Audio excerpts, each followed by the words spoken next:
যখন রমজানের প্রথম রাত্রি হয় তখন আরশের তলদেশ হইতে মুসিরাহ নামক এক প্রকার বাতাস প্রভাবিত হয়, যাহার দোলায় বেহেশতের বৃক্ষলতার পাতা পল্লব ও দরজার কড়া সমূহ দুলিতে থাকে, যা দ্বারা এমন এক মনোমুগ্ধকর হৃদয়স্পর্শী সুর সৃষ্টি হয় যে কোন শ্রোতা ইতিপূর্বে এইরূপ সমুদ্র সুর কখনো শ্রাবণ করেন নাই। তখন ডাগর চক্ষু বৈশিষ্ট্য হুরকোন নিজ নিজ প্রসাদ হইতে বাহির হইয়া বেহেশতের বালাখন সমূহের মাঝখানে দাঁড়াইয়া ঘোষণা করিতে থাকে যে এমন কেউ আছে কি যে আমাদের পাইবার জন্য আল্লাহর দরবারে আবেদন করিবে, আর আল্লাহ তাআলা শানু আমাদিকে তাহার সহিত বিবাহ দিয়া দিবেন। অতঃপর ওই হুরগণ বেহেশতের দারোগা রদওয়ানের নিকট জিজ্ঞাসা করে যে ইহা কোন রাত্র? রেদওয়ান লাব্বাইক বলিয়া উত্তরে বলেন, ইহা রমজানের প্রথম রাত্র।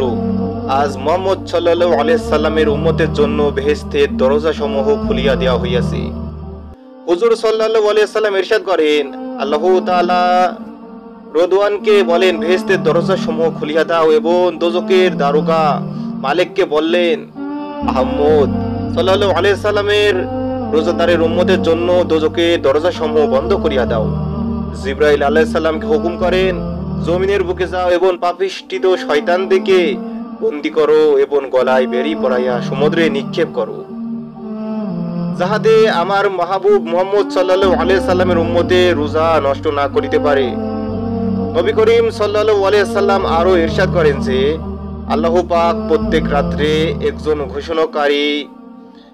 ঘোষণাকারীকে হুকুম করেন যেন 3 বার এই ঘোষণা দেয় যে আছে কি কেউ প্রার্থনাকারী যাহাকে আমি দান করিব, আছে কেউ তওবাকারী যাহার তওবা কবুল করিব, আছে কেউ কোনো ক্ষমাপ্রার্থী যাহাকে আমি ক্ষমা করিব, কে আছে যে করজ দিবে এমন ধনবানকে যে নিঃস্ব নয়, সে পরিপূর্ণ করজ পরিশোধ করিয়া দেয় এবং বিন্দু মাত্র কম করে না। হুজুর সাল্লাল্লাহু আলাইহি সাল্লাম আরো ইরশাদ করেন, আল্লাহ তাআলা রমজান মাসে প্রতিদিন ইফতারের সময় এমন 10 লক্ষ লোককে জাহান্নাম হইতে মুক্তি দান করেন যাহাদের জন্য জাহান্নাম ওয়াজিব হইয়া গিয়াছিল।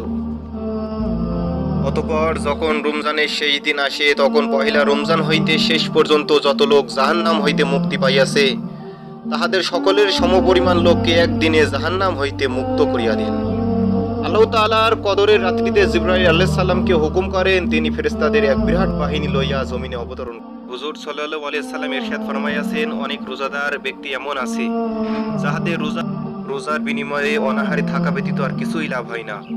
আবার অনেক রাত্রেও জাগরণকারী এমন আছে যাহাদের রাত্রে জাগরণের কষ্ট ছাড়া আর কিছুই লাভ হয় না। এই থেকে বোঝা যায় যে অনেক উলামায়ে কেরামের অভিমত, যে সকল ব্যক্তিগণ হারাম মাল দ্বারা ভক্ষণ করে ইফতার করে তাহাদের ইবাদত কবুল হয় না। মাশায়েখগণ রোজার 6টি আদব লিখিয়াছেন। 1 নম্বর হইল দৃষ্টির হেফাজত এবং 2 নম্বরে বলা হয়েছে জবানের হেফাজত করা। 3 নম্বরে যে বিষয়টি যে অঙ্গের কথা বলা হয়েছে তা হলো কানের হেফাজত করা, এবং 4 নম্বরে বলা হয়েছে শরীরের অন্যান্য অঙ্গ প্রত্যঙ্গের হেফাজত করা, এবং 5 নম্বরে বলা হয়েছে ইফতারের সময় হালাল মাল হইতেও এত বেশি না খাওয়া যার দ্বারা পেট পুরাপুরি ভরিয়া যায়, কেননা ইহাতে রোজার উদ্দেশ্য নষ্ট হইয়া যায়। ইমাম গাজ্জালী রহমতুল্লাহি আলাইহি লিখিয়াছেন, মানুষ যদি ইফতারের সময় অধিক ভোজন করিয়া ক্ষতির পরিমাণ পুষাইয়া নেয় তবে রোজার উদ্দেশ্য ও নফসের খায়েশ ও শয়তানের শক্তি দমন করা কিভাবে হাসিল হইতে পারে। 6 নম্বরে যে বিষয়টির প্রতি লক্ষ্য রাখা একজন রোজাদারের জন্য অবশ্যই জরুরি তা এই যে রোজা রাখার পর এই ভয়ে ভীত হইবে যে না জানি এই রোজা কবুল হইতেছে কিনা।